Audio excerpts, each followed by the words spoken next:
മത്തി ഉള്ളിക്കറിയാണ് വയ്ക്കാൻ പോകുന്നത്. 4 സ്പൂൺ മുളക് പൊടി, 2 സ്പൂൺ മല്ലിപ്പൊടി, 1/2 സ്പൂൺ മഞ്ഞൾപ്പൊടി. അത് ഇത്രയും നമുക്ക് മിക്സിയിലിട്ട് അരച്ചെടുക്കാം. കുറച്ച് ഉലുവപ്പൊടി കൂടെ ചേർക്കാം. നമുക്ക് കുറച്ച് എണ്ണ ഒഴിച്ചു കൊടുക്കാം. എണ്ണ ചൂടായിട്ടുണ്ട്. കടുകിട്ട് കൊടുക്കാം. കുറച്ച് ഇഞ്ചി ഇട്ട് കൊടുക്കാം. കുറച്ച് വെളുത്തുള്ളി, പച്ചമുളക്, ചുവന്നുള്ളി, പകുതി തക്കാളി ഇതിന്റെ കൂടെ അരപ്പിന്റെ കൂടെ നമുക്ക് അരച്ച് ചേർക്കാം. ഉള്ളി വാടി വന്നിട്ടുണ്ട്. നമുക്ക് അരപ്പൊഴിച്ചു കൊടുക്കാം. പുളിവെള്ളം ഒഴിച്ചു കൊടുക്കാം. കുറച്ച് ഉപ്പ് ചേർത്ത് കൊടുക്കാം. അരപ്പ് തിളച്ചിട്ടുണ്ട്.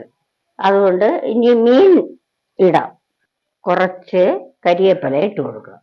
കുറച്ച് കുരുമുളക് ഇട്ട് കൊടുക്കാം. ഉലകത്തിൽ ഒരേ ഒരു സ്വർഗം,